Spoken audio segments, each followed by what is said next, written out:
Hi, Lisa from the greenhouse. And Linda from Green Life Soils. And it's time to plant lots of exciting spring and summer veggies. So excited. And one of the really popular ones, and Lisa's brought us in some beautiful ones today, are cucurbits. Yes, cucurbits. Cucurbits is a pretty big family. You've got your cucumbers, pumpkins, squashes. Yep.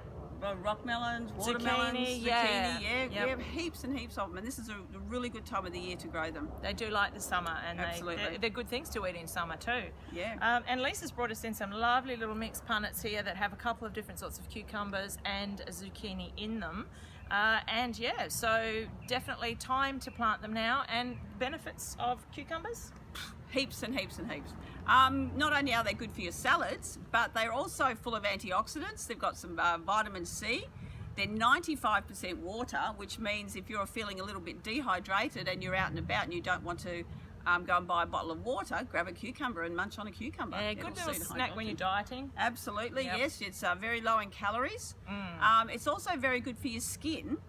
It's got some anti-inflammatory properties, and you can mix it with glycerol and you can make your own skincare out of cucumber.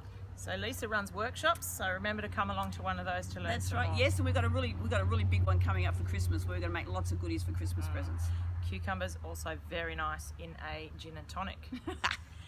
Yeah, so really, as far as growing them, your cucurbits do like decent soil, so something like our certified organic veggie mix or the veggie concentrate to really beef up the nutrition. They're fairly easy to grow.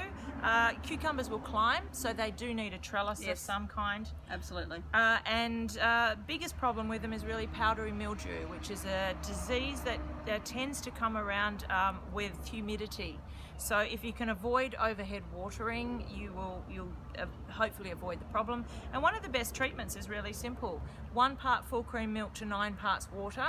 Just shake it up in a spray bottle and give them a squirt about every sort of 5 days or so, a couple of times a week. Good tip. Great recipe, yeah. Awesome. Okay, thank you.